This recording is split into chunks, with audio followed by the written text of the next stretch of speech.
Hello everybody, my name is Vikas and I'm here today to give you some tips and tricks that will help you score a band 9 in IELTS reading.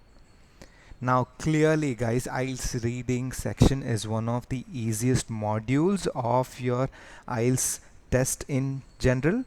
So I would recommend that you try to get all the right answers. Try to score 40 out of 40 and try to get a band 9. Now you will have to follow some simple tips and tricks to do that, and I'm going to explain each one of them in detail. This is going to be a fairly short video, so stay focused. The first tip is the obvious. You will have to read the question prompt very carefully. You need to understand the format. Now the reason why we're emphasizing on this is because there are 14 different types of question types in IELTS reading. So, especially with questions like answer in a single word or answer in words. So if you focus on the singular and plural nouns, you will be able to figure if you'll have to look for two words or if you'll just have to look for a single word, right?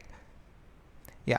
Now the next most important part is the time management, of course. Now the question types ranges from easy to difficult, meaning the question 1 will be fairly easy and the question 2 will be fairly more difficult than question 1, and so on till question prompt 5. Make it a point to answer all questions. Keep in mind there is no negative marking, so regardless of an incorrect answer, there is nothing for you to worry about. Just go ahead. Even if you're in split minds and if you're not sure of the answer, just go ahead and mark it. You'll never know. The answers are generally in the order of the questions asked, which means if there is a particular question in the format of 1, 2, 3, 4, 5, and if you are looking for the answers in 5 different paragraphs, the possibilities that you will find the answer for the first question in the first paragraph is pretty high. So just stick to the normal chronological order of the questions asked in terms of the paragraphs. So the answers are generally in order of the questions asked. Pay attention to the keywords.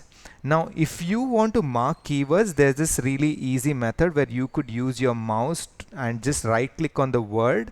It will highlight you can just right click and drag and it will highlight itself in yellow. So that will help you kind of recollect when you're answering the questions.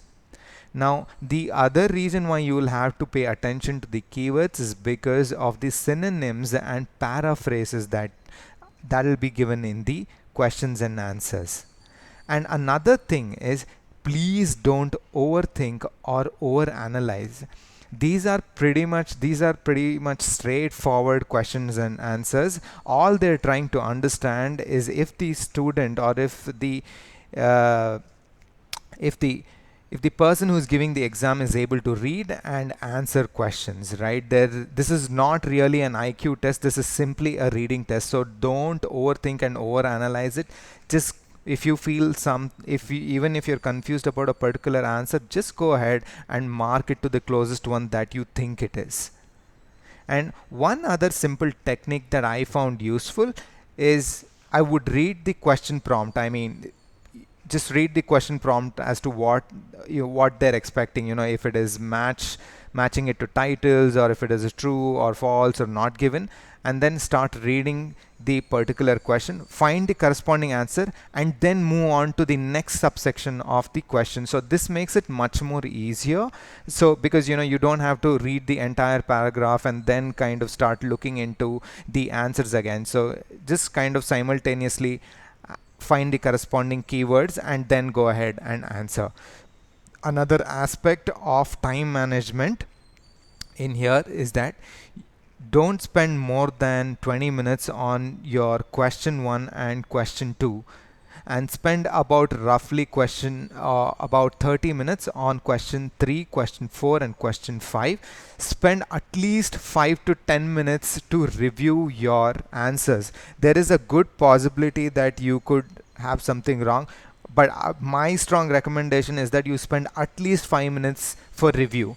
So that'll also give you a good estimate as to when you will have to complete your examination in time.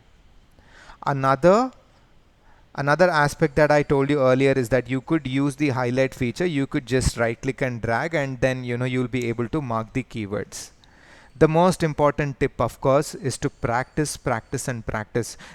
You could have done a lot of reading and writing test earlier, but don't take this too lightly either just because it's easy. I would recommend that you at least have tried at least 5 attempts on the reading test. Give plenty of mock tests. There are plenty of mock tests on YouTube and other free platforms. Make full use of them. And about 5 or 6 practices should give you a good idea as to where you stand. So yeah, if you have any questions or queries, feel free to leave your comment below. I'm more than happy to help you. Thank you.